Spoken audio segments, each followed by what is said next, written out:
He became the face of Netflix's biggest show overnight, until Hollywood proved it still wasn't ready for a black leading man. It was kind of always the plan. Simon was this kind of bomb of a one-season antagonist to be reformed and to find his true self through Daphne. This is how Regé-Jean Page became Hollywood's biggest breakout star, and why walking away might have been the only choice he had. Before he was the Duke of Hastings, Regé-Jean Page was invisible. He was born in London in 1988 and spent part of his childhood in Zimbabwe. He trained at the Drama Centre London and worked for years in small TV roles like Casualty, Waterloo Road, Roots, and For the People. Despite his talent, most people didn't know him until Netflix released Bridgerton on December 25th, 2020. The show followed the Bridgerton family navigating London's Regency-era marriage market. Page played Simon Bassett, the Duke of Hastings, a brooding, emotionally wounded aristocrat hiding deep personal trauma behind a polished exterior. Within weeks, Bridgerton became the Netflix most viewed series to that point, racking up 82 million households in its first 28 days. And suddenly, everyone was talking about Page. By February 2021, just 6 weeks after the premiere, he hosted Saturday Night Live. He received Emmy and Screen Actors Guild nominations and sparked James Bond speculation.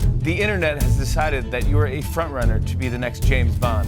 The betting odds right now are at 5-1. I think the internet thinks a lot of things, and that's one of the more pleasant ones. For an actor who had worked in relative obscurity for years, the change was hard to believe. Page later said that most of the industry, maybe 90%, is out of work at any given time, and actors don't take charm for granted. But while his career was exploding, something far more sinister was happening. You don't see is glamorous, ambitious black love on screen. You don't see black folks with status, with glamour, with jewels, with nothing to worry about other than dealing with our own souls.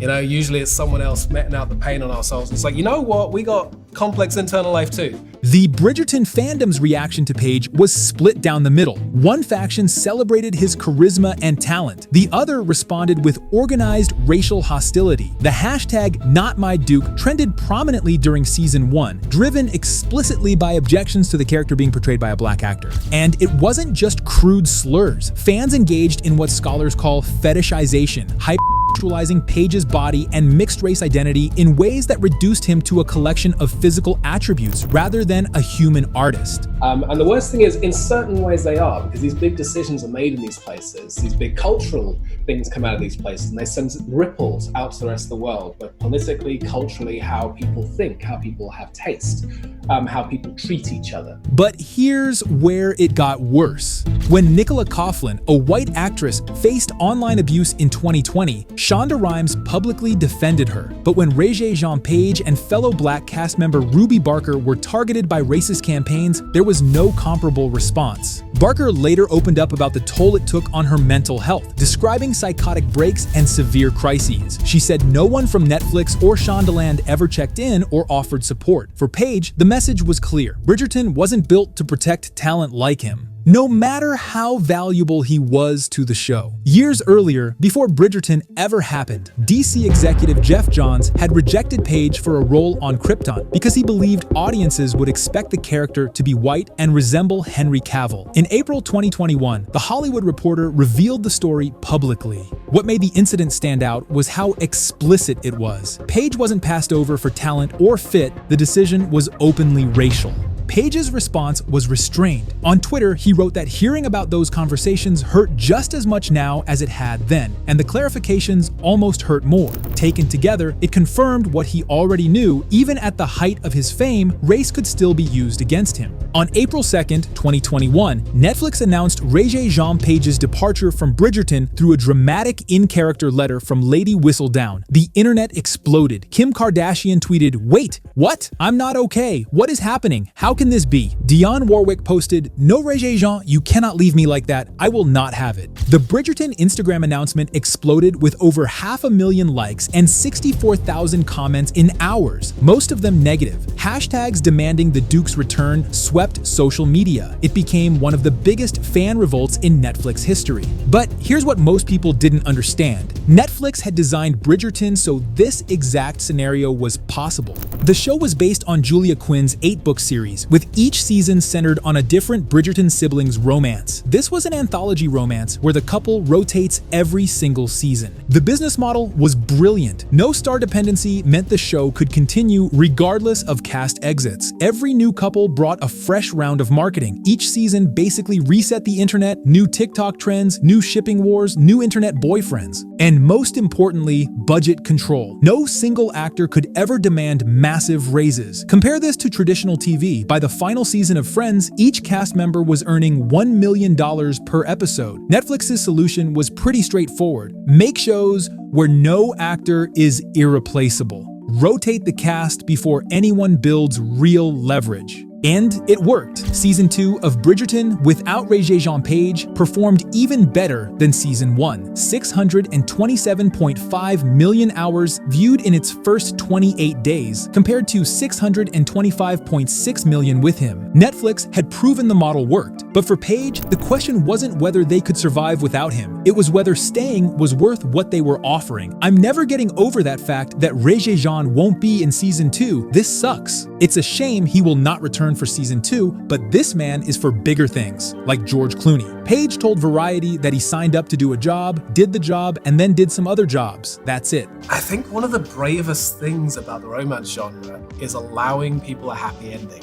People were very scared of Shondaland for this reason. And the one thing that I saw that fans were quite concerned about with that is that the point of when you pick these books up is you're almost guaranteed, it's a little promise that things will be okay. This narrative was appealing, clean, artistic, respectful of the source material. But behind the scenes, the story was more complicated. Netflix and Shondaland had explicitly offered Page up to £250,000 to return for 3 to 5 guest episodes. This was not a negligible sum. Yet Page declined. And according to Page 6, there were creative differences. Specifically, Page wasn't happy with what was planned for his character in Season 2. The show would have kept him around, but not as the focal point. He'd be a player, not the star. As I like to say, the idea that we would write Regé to stand around in the background doesn't make any sense at all to me. What would he do, is what I like to say.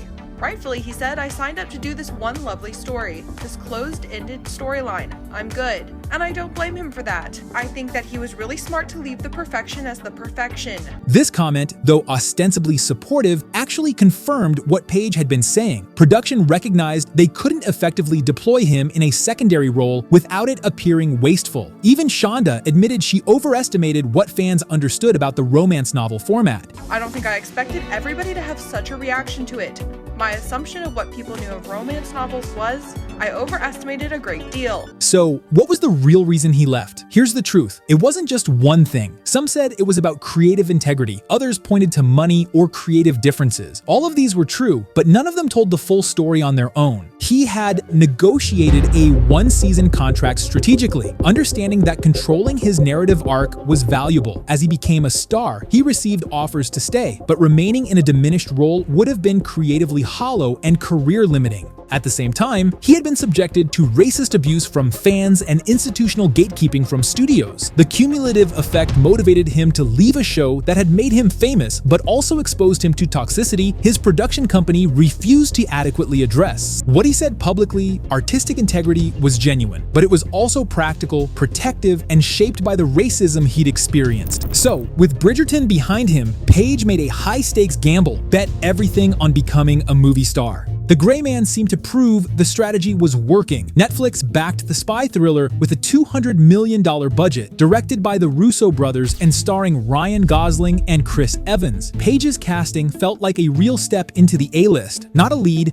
but a solid supporting role in a true tentpole movie. I mean, there's different versions of this story. So, like, there's a version that Joe tells where his wife watched Bridgerton. There's a version where he watched it with his wife. And then was like, I need to know who this dude is. Yeah. I mean, the common thread is essentially some powerful men had the women in their lives talk to them, and we all know who run the world at this point. The film opened in limited theatrical release before premiering on Netflix, generating minimal theatrical revenue. However, its streaming performance exceeded expectations. 88.55 million hours viewed in its opening week, placing it 5th in Netflix's all-time rankings. Dungeons & Dragons: Honor Among Thieves presented a clearer test. With a $150 million budget and theatrical-only release strategy, the film grossed $205 million worldwide. Respectable, but insufficient to justify a sequel given marketing costs. Paramount labeled it a box office bomb and shelved sequel plans immediately. The pattern was unmistakable. Page was appearing in major studio projects, but the films themselves were underperforming commercially. By mid-2024, the industry narrative shifted. Life and Style reported that sources described his career as struggling. One insider said he had an amazing lucky break in Bridgerton and made the smart decision to jump off to cash in and make movie money. But to say it hasn't quite worked out as planned is a massive understatement. The movies were duds. He's in rebuilding mode. Bond talk has totally evaporated. He needs a new franchise, and he needed it yesterday. Decider published an even harsher analysis. It's insane to believe that once upon a time, Regé-Jean Page was considered the only major star who would break out of Bridgerton. Now, he looks like an absolute fool. Reddit debates asked if he fumbled his own career. The consensus was clear. He bet on becoming a movie star and lost. Jonathan Bailey played it smarter. That comparison stung. Bailey, who led season 2 as Anthony, took off almost immediately. Jurassic World: Wicked, fellow travelers. He moved from supporting role to leading man, the exact jump Page had been aiming for. Nicola Coughlan followed in season 3. Her Instagram jumped from about 1 million followers to over 6 million. Page, meanwhile, stalled out. His follower count hovered around 6.3 million and even dipped a bit. By 2025, though, the approach changed. He stopped chasing big franchise roles and went back to smaller projects. Black Bag, directed by Steven Soderbergh, landed to strong reviews. Kept racing, Steven Soderbergh at the helm, carrying this whole thing through. Which he did Ocean's 11. People like he's one of those directors people know. Yes, and he doesn't miss. He is an absolute master at his craft. So the standards of work in this film are beyond anything that I've ever seen on set. Sitting around a table from Michael Fassbender, Kate Blanchett, Naomi Harris, myself, Marissa Abela, Tom Burke, Pierce Brosnan just sets the stage on fire every time he walks on set. And so just the joy of coming into work every day and getting to work at that level was beyond. He later announced 2 new projects, starring in and producing The Count of Monte Cristo and Hancock, an erotic thriller series for Netflix. After 4 years chasing theatrical films, he was coming back to the platform that made him famous, not as the Duke of Hastings, but as a producer with creative control. The shift made one thing clear. He hadn't won the gamble, but he'd survived it. And I think that we had a really good time on that show. The show's still going. I know. And I check in with my friends who are on the show, and I check in and kind of make sure that everyone's okay and that they're ready for kind of how things change and you step up into the lead on that show. So I mean, everything's pretty copacetic. Regé-Jean Page walked away from Bridgerton at peak fame for multiple overlapping reasons. His creative integrity demanded he not accept a diminished role standing in the background of someone else's love story. And he gambled that controlling his narrative independently would serve his career better than remaining in a supporting role on a prestige show. The question isn't whether Page made the right choice. The question is whether the system gave him any real choice at all. Before he was the Duke of Hastings, Regé-Jean Page was invisible.